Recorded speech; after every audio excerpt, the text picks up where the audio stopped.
Bonjour à tous et aujourd'hui on se retrouve pour une petite vidéo pronostic simplement pour pronostiquer les grosses affiches qui arrivent dans ce week-end du 5 au 6 février réellement parce qu'il y a des affiches très alléchantes que ce soit en CAN avec les finales etc. Le match pour la 13e place et également dans les championnats en Bundesliga, en Serie A et également en Ligue 1. Et juste avant que je commence à pronostiquer les rencontres une par une, je t'invite vraiment à t'abonner, à liker et surtout commenter. Donnez-moi votre avis tout simplement sur les matchs de la vidéo ou alors tout simplement si tu sais pas quoi mettre, tu mets 1, 2, 3, ça m'aide beaucoup. Alors on va directement commencer par pronostiquer directement le premier match que j'ai choisi tout simplement en Bundesliga. Alors ce match là c'est un grand classique de la Bundesliga, c'est tout simplement le Bayern qui affrontera Leipzig.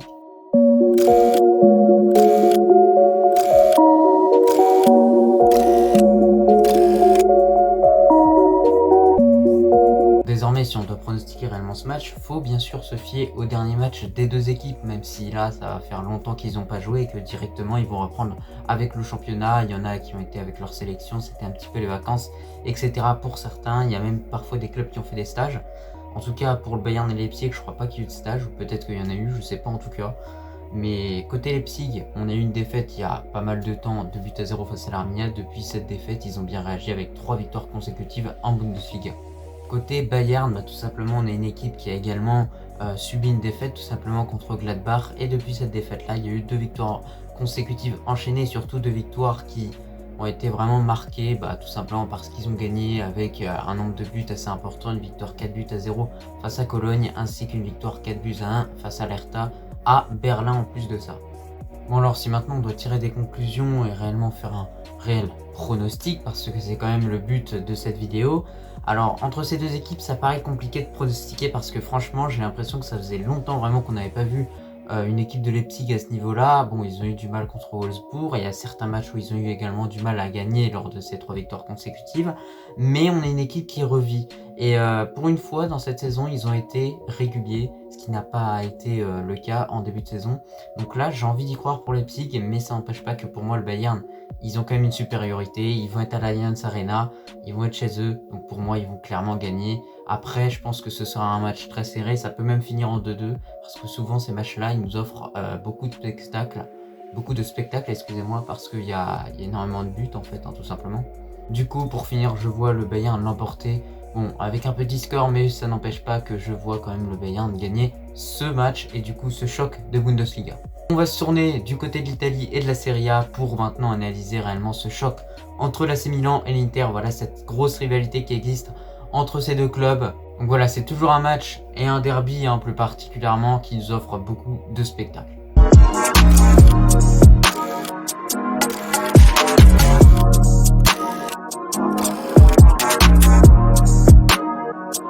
Alors tout d'abord, on va commencer par parler d'Inter, tout simplement parce que c'est l'équipe que je préfère en Italie. Du coup, directement, je commence par parler d'eux. Alors tout d'abord, sur les derniers matchs qu'ils ont eu, ils ont tout simplement tous gagné. Voilà, il y a beaucoup de victoires consécutives, on le remarque vraiment. Et il y a une équipe qui est en train de se fonder petit à petit, qui se dirige vers ce Scudetto avant réellement de tomber dans ce derby face à l'AC Milan qui sera sûrement décisif dans cette course au titre pour la Serie A tout simplement. Concernant l'AC Milan, c'est pas du tout le même parcours, tout simplement parce que sur leurs 2 derniers matchs, il y a eu tout d'abord une défaite de 1 contre la Spezia qui n'a pas été réellement comprise par les fans, et ensuite un match nul contre la Juve. Donc contre la Juve, voilà, c'est justifiable, c'est une grosse équipe, c'est un choc de Serie A, un choc des titans dans ce championnat, mais par contre contre la Spezia, faut qu'on ait des explications très clairement. Si cette équipe, elle veut conquérir pour le titre, va falloir qu'elle remporte ses matchs, parce que clairement de l'autre côté, comme je l'ai dit précédemment, il y a une équipe de l'Inter, eux, ils se sont dit on l'a fait en 2020, on va le refaire. Pourquoi ils diront on va leur laisser le titre? Non, ça a été si magique en 2020 qu'ils ont envie de revivre les mêmes sensations et que pour l'instant ils sont bien partis et ils sont surtout mieux partis que l'AC Milan pour remporter ce titre. Sinon, c'est le moment réellement de tirer des conclusions entre ces deux équipes et d'élire une équipe qui pourrait pour moi gagner ce match tout simplement. Alors tout d'abord, ma première hypothèse sera à 50% un nul. Voilà, tout simplement, c'est là pour ce match-là, je fais des probabilités tout simplement parce que clairement, c'est trop dur d'élire un gagnant. Mais sinon, moi je dirais 50% match nul, 50% Inter, parce que je pense pas que l'AC Milan a les ressources mentales pour l'emporter face à l'Inter. Après, on verra ce qui se passe. Voilà, c'est la Serie A, il y a beaucoup de rebondissements. On sait qu'ils ont des joueurs très intéressants, l'AC Milan. Mais c'est pareil, du côté de l'Inter, il y a des joueurs très intéressants. On a découvert Di Marco, Dumfries, il y a des joueurs qui s'imposent petit à petit dans cet effectif. Et c'est pour ça que c'est un match qui va être très serré. Et que pour l'instant, niveau confiance, je pense que l'Inter en a clairement plus. Et c'est pour ça que réellement, je les vois plutôt gagner ce match-là. On va aller en Espagne pour parler d'un choc, d'un classique de la Liga. FC Barcelone contre l'Atlético Madrid.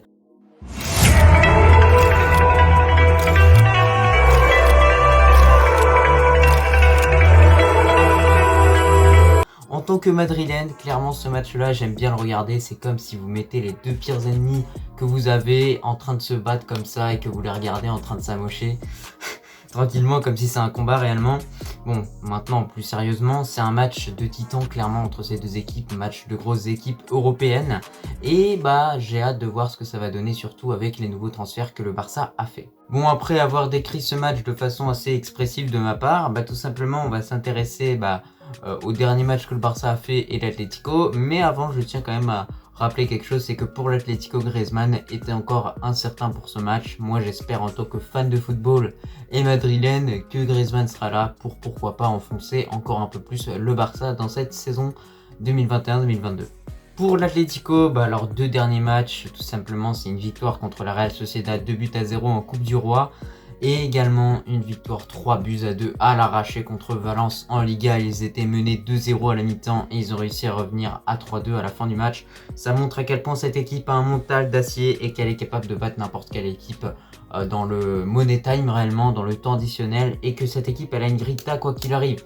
Ils peuvent perdre 3-0, ils donneront tout pour revenir et ils se dépouilleront sur le terrain. Pour le Barça, le dernier match en date était contre Alaves et on a eu une petite victoire tout simplement des Barcelonais qui n'a pas été du tout incroyable. Et juste avant ce match-là, ils ont fait une défaite tout simplement contre Bilbao. Du coup, entre ces deux équipes, les bilans sont contrastés. C'est-à-dire qu'on a Atlético qui se porte plutôt bien. Oui, il pourrait se porter mieux. Mais de l'autre côté, le Barça, on sent que, ok, il y a les victoires, mais sans plus. Il n'y a pas réellement de choses intéressantes à dire.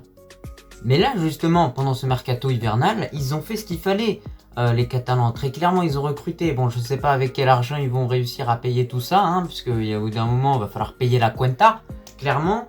Peut-être qu'ils vont la payer dès ce week-end avec un petit karma contre l'Atlético, puisque là, je ne sais pas pourquoi, il y en a certains qui voient Adama Traoré, Aubameyang, je ne sais pas qui, là, qui commencent à avoir des ailes poussées autour d'eux, là, faut redescendre, vous êtes même pas top 5 de Liga, je crois bien, ou je sais pas s'ils sont dans les premiers, mais en tout cas, ils sont encore un petit peu loin du Real Madrid. Mais sinon, à part ça, bon, je me contredis un petit peu, mais ces deux transferts, ils sont très intéressants parce qu'on a deux joueurs qui sont rapides. Après, statistiquement, c'est pas les transferts les plus intelligents parce que Adama Traoré est capable de dribbler toute une équipe, mais de pas finir derrière. En tout cas, c'est un joueur qui met très peu de buts en première ligue, tout simplement parce que souvent, dans les matchs qu'il joue, tout simplement, il y a deux joueurs qui le prend en marquage. Donc peut-être que ça a changé en Liga et j'espère pour lui parce que je trouve ça malheureux qu'un joueur ne réussisse pas à avoir de bonnes statistiques, tout simplement parce qu'à chaque fois, il y a deux joueurs sur lui, voire trois dans les matchs, quoi. C'est vraiment dommage parce que c'est un superbe joueur. Et pour Aubameyang, je pense pas que ça va matcher le Barça, puisque clairement, même lui avait affirmé qu'apparemment il voulait jouer dans le Real. Écoute mon coco, plusieurs fois on a venu toquer à la puerta et tu as pas dit oui, donc au bout d'un moment, va avec ton Barça et des mauvaises statistiques tout simplement parce que je pense pas que tu vas réussir là-bas. Bon, après peut-être que je me trompe. Bon, à part ça, c'est le moment de tirer une conclusion sur ce match et c'est pour ça que réellement, avec les recrues, avec un petit peu tout ce que Xavi est en train d'instaurer, il y a quand même une progression parce que clairement, lors du dernier Classico, je faisais pas le malin. Ils ont failli quand même nous battre en demi-finale de Super Coupe d'Espagne. Du coup, voilà, franchement, il y a un changement déjà qui est en train de se voir petit à petit. Cette équipe progresse et là, peut-être avec le recrue, ça peut encore un peu plus grandir, comment dire. Voilà, c'est ça le terme que je cherchais réellement. Et c'est pour ça que je vois un match nul entre ces deux équipes parce que pour moi, l'Atlético, c'est coriace. Pour leur mettre un but, il faut déjà être très très fort. Désormais, on va aller en France pour maintenant parler d'un gros choc quand même entre le LOSC et le PSG. Bon, deux grosses équipes qui s'affrontent beaucoup depuis ces dernières années. Et surtout, on a une équipe qui a beaucoup émergé en Ligue 1, c'est clairement le LOSC.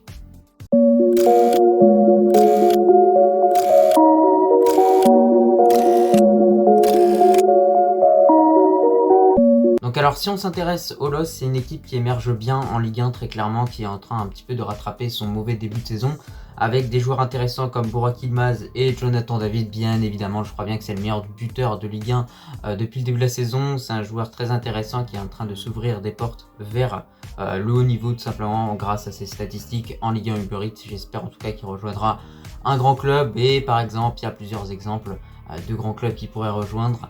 Le Real Madrid, Arsenal, il y a également l'Inter qui était sur lui, il y a West Ham, plein de clubs comme ça. Mais pour l'instant, il va finir la saison avec le LOSC et donc faire ce match contre le PSG où je pense qu'il va être en forme tout simplement parce que contre le PSG, souvent, il marque.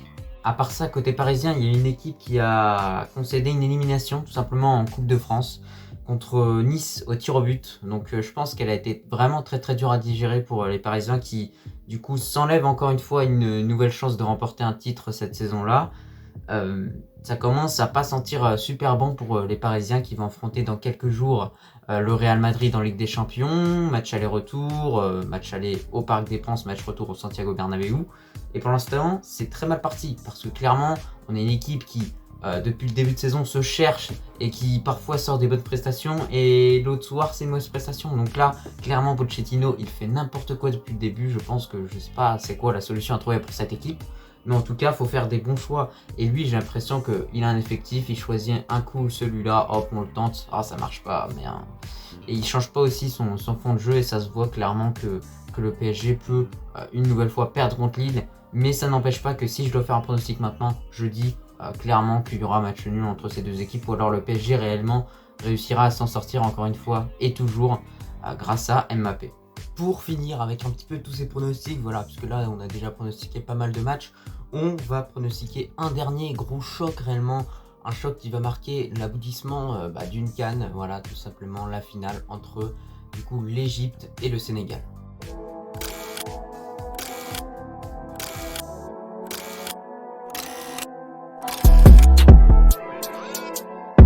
Donc alors déjà historiquement on a vraiment des équipes qui sont opposées, voilà déjà parce que tout simplement l'Égypte a cette CAN et le Sénégal a eu plusieurs tentatives et là ça va être leur troisième finale et ils ont toujours pas remporté la CAN. Pourtant je pense que c'est une grande nation du football africain et c'est pour ça que cette année il faudrait qu'ils la gagnent franchement et ils le mériteront totalement parce que oui cette équipe, moi au début j'étais le premier à la critiquer parce que je la voyais pas monter en puissance et au final dès qu'ils sont arrivés au quart de finale ils sont un petit peu réveillés et là ils ont mis un petit peu les bouchées doubles et du coup ça leur permet d'être en finale et d'affronter cette grosse équipe de l'Égypte qui elle de son côté a quand même sorti le Maroc. C'était pas une mince affaire du tout pour les Égyptiens, on a vu un match avec du fight et etc. La Côte d'Ivoire c'était exactement le même type de match, bon là ils ont encore gagné au tir au but donc on voit que déjà le danger pour le Sénégal c'est d'aller en prolongation. C'est l'Égypte là dans cette CAN, je sais pas ils ont quoi mais ils sont spécialistes de ça.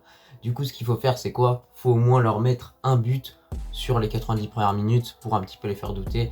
Mais moi en tout cas en ce qui me concerne, pour pronostiquer un petit peu ce match, je vois le Sénégal gagner, je suis pour le Sénégal parce que pas parce que genre je suis marocain et que j'ai un petit peu le seum que l'Égypte nous a éliminé, tout simplement parce que c'est une équipe qui je pense travaille dur pour gagner cette CAN, qu'elle n'a pas eu l'année dernière, lors de la dernière édition et que là ils méritent de l'avoir. Donc c'est juste pour ça et je pense que cette équipe a toutes les armes pour aller gagner cette CAN. Bon, je pense qu'on a fini avec un petit peu tous ces pronostics. Donne-moi du coup tes pronostics en commentaire, ça m'intéresse de voir un petit peu l'opinion de chaque personne vis-à-vis de chaque match parce que les matchs sont différents. Ça diffère de championnat en championnat, mais en tout cas ce week-end il va être très très passionnant. J'espère que tu as aimé la vidéo et moi je te dis à la prochaine.